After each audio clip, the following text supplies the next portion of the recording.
Hi, this is Speakerstack Music. Welcome back. In this video, I'm going to show you how I've applied mid-side EQ to a drum and bass track that I've been working on called Tectonic using the EQ8.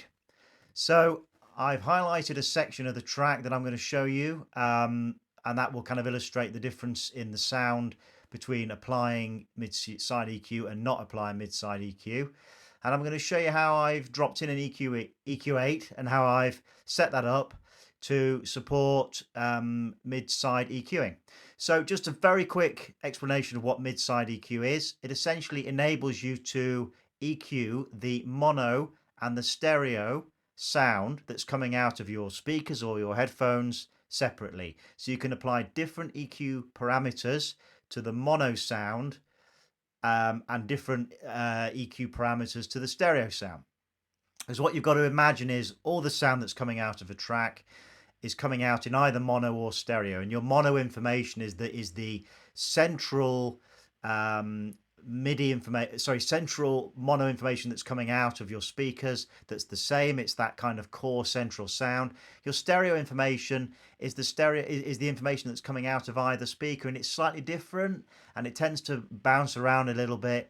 And it can create some muddiness in the mix. So it's essentially a way of filtering out the muddiness from the stereo sound in the sections of the song where you don't want it, and just kind of splitting it in that way. So yeah, you want to drop an EQ8 into your master channel. So for those of you that aren't familiar with where to find an EQ8, you go to your audio effects, then EQ8, and then drop one in. Now I've already got two in the master channel, so we're not going to worry too much about this one. This one is essentially a EQ that I've applied to all of the sound in the song, and that's in stereo, as you can see here. But this second one is going to look at just purely at the stereo information that's coming out of the mix, clear some of the muddiness out. So in order to change the EQ8 so it supports mid-side EQing, you want to go to the mode section, and I think it defaults to stereo, and change it from stereo to mid-side EQ. And then if you click on the edit button, you can see that you can either have it in stereo or in mono, and you can see that it's highlighted different. These numbers here and these circles are essentially each of the different sections that you want to EQ. So these are the ones that I've EQ'd in stereo. And I haven't touched the mono ones because I've already got this EQ8 here, which I'm applying to all of the mix. So it's literally just to have a look at the stereo information. So the first thing I've done, which you've noticed, is I've applied a high pass filter to all frequencies above 100 hertz. So I've cut out all of the stereo information below 100 hertz. So there's no stereo coming out from 100 hertz and below, because I want that kind of core bedrock of the sound to be mono. I don't want a lot of bouncing around. I don't want a lot of reverb, a lot of kind of muddiness coming out in that bottom part of the mix. So I've cut out all stereo frequencies from that bottom part of the mix, but of course I've kept the mono ones still in there. You can see that that's still pretty much in there from a mono point of view. And then what I've also used it for, using the bell and notch EQ icons, which you can see here, is I've gone through the stereo mix and I've applied using the notch EQ, I've applied an EQ cut to all of those nasty kind of harsh frequencies. So you can see that I've got 5 different sections of the song where I've done that.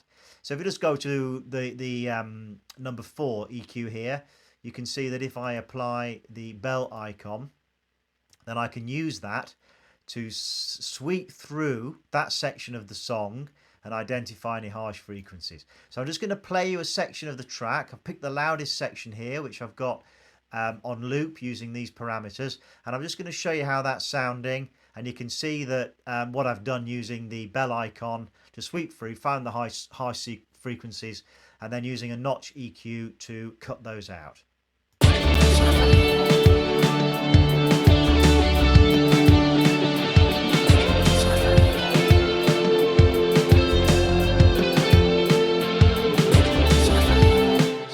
that I've used the bell icon there, and you can actually tell by looking at the way that the pattern in the imaging, the stereo imaging, is coming through. It's actually coming out quite high in the decibel ranges here, and there's a bit of a harsh sound coming out there. So I've kind of used the bell icon to identify that, and then I'm going to convert that into a notch EQ, and that will cut out that section of the song. So I'm just going to play that again, and you'll see the difference it makes.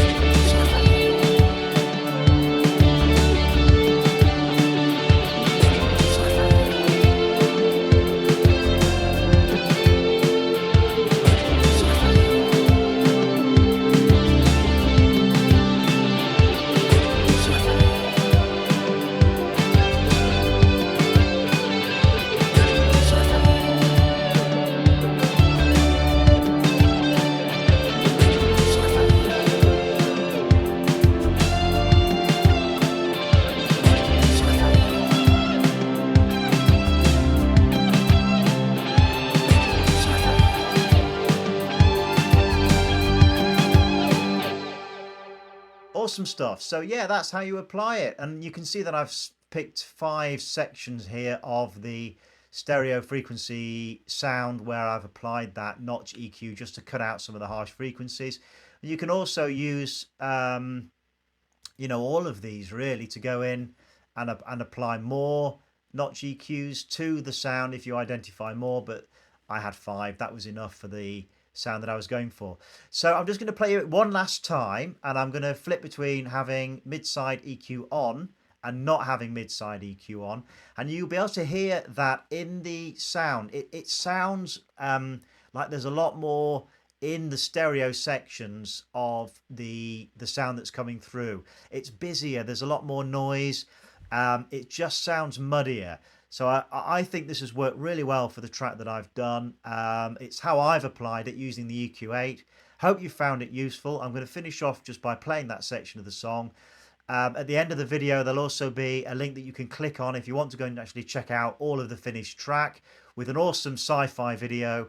Please go ahead and have a listen to that.